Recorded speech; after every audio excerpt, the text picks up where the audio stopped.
Trump ఏదైతే అధికారంలోకి వచ్చిన తర్వాత ఫస్ట్ నుంచి అమెరికన్స్ ఫస్ట్ రావాలి, అమెరికాకి ఫస్ట్ ఉండాలి అనేది తన నినాదంగా చెప్పుకుంటూ వచ్చారు. దాన్ని ఫాలో అవ్వడానికే ఇలా చేస్తున్నారా? లేకపోతే ఇండియన్స్ పైన ఏదైనా అదర్ ఇంటెన్షన్స్ తో చేస్తున్నారా అనేది ఏ రకంగా చూస్తారు? అంటే ఒకటండి. అంటే ఇప్పుడు మీరు అడిగిన ప్రశ్నకి డెఫినెట్ గా కూడా ఏ కంట్రీ ఉందో వాళ్ళ లోకలైట్స్ ని చూసుకోవాల్సిన అవసరం ఎంతైనా ఉంది. ఇప్పుడు మన తెలంగాణ ఉద్యమం జరిగింది కూడా అందుకని. ఇక్కడ ఉండేటువంటి లోకలైట్స్ కి ఉండేటువంటి బెనిఫిట్స్ అవి ఇవ్వాలి అని చెప్పి. బట్ ఎక్కడ కూడా యూనో బయటికైనా వచ్చినటువంటి వాళ్ళని ఎక్కడ డిస్టర్బెన్స్ క్రియేట్ చేయడం. సిమిలర్ వే అక్కడ ఉండేటువంటి ఎవరైతే వలస వచ్చిన వాళ్ళు ఉన్నారో, వలస వచ్చిన వాళ్ళు ఇన్ ద సెన్స్ అక్కడ టాలెంట్ వల్లే అక్కడికి వచ్చినారు. సో టాలెంట్ బేస్డ్ ఉద్యోగాలు ఏవైతే ఉన్నాయో దాన్ని ప్రొటెక్ట్ చేసుకునే అవసరం ఎంతైనా ఉంది.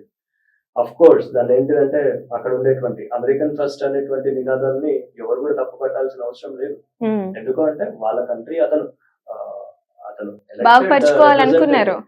Elected representative of their own country.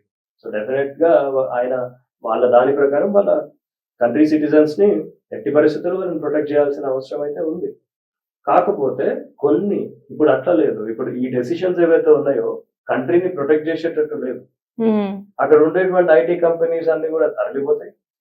ఎందుకు అంటే ఇంత పెద్ద పెద్ద టారిఫ్స్ కానివ్వండి, పెద్ద పెద్ద ఈ $1,00,000 వీసా ఫీజులు కానివ్వండి, ఏ ఐటీ కంపెనీస్ కన్నా ఏ ఇండస్ట్రీస్ కన్నా ఫ్లెక్సిబిలిటీస్, దాంతో పాటు సబ్సిడీలు ఇవ్వడము, ఇవన్నీ మనం ఎందుకు చేస్తాం? ఏ కంట్రీ అయినా ఒక వ్యవస్థ పెట్టుకుంటుంది. ఇప్పుడు మన దగ్గర ఇన్వెస్ట్ ఇండియా అని పెట్టుకుంది. అట్లనే ప్రతి కంట్రీ కూడా ఇన్వెస్ట్మెంట్ ప్రమోషనల్ కౌన్సిల్ ప్రతి కంట్రీకి ఉంటుంది. వాళ్ళ యొక్క డిపార్ట్మెంట్ ఉద్దేశం వాళ్ళ దగ్గరికి ఇన్వెస్ట్మెంట్స్ తేయడానికి. ఇప్పటిదాకా మన స్ప్రైక్వెల్ టీమ్ కూడా యుఎస్ కి ఎక్స్పాన్షన్ చేద్దాం అనుకుంటుంది. ఒక mid size small size company ఇప్పుడు ధైర్యం చేయదు. యుఎస్ ఎందుకు టార్గెట్ సమ్ అదర్ కంట్రీ. ఆ పక్కన ఉండేటువంటి కెనడా టార్గెట్ చేస్తుంది కావాలంటే. ఇంకోటి నియర్ షోర్ ఆప్షన్ కింద మెక్సికో, గ్వాడలహారా పెద్ద ఐటీ పార్క్స్ అయిపోయినాయి. అక్కడ టార్గెట్ పక్కన కంట్రీస్కి వెళ్ళిపోతుంది. కంపెనీస్ వెళ్ళిపోవచ్చు. సో ముందు పెట్టేది అయితే ఛాన్స్ లేదు. అయితే వాళ్ళ యొక్క కంట్రీ సిటిజన్స్ కి సంబంధించి అమెరికన్ ఫస్ట్ ఆర్ఎల్స్ ఆ సిటిజన్స్ కి ప్రొటెక్ట్ చేయడం మంచిదే. కాకపోతే ఈ యొక్క నిర్ణయాలు అట్లా లేవు. వాళ్ళ యొక్క కంట్రీని డ్యామేజ్ చేసేలాగానే ఉన్నాయి.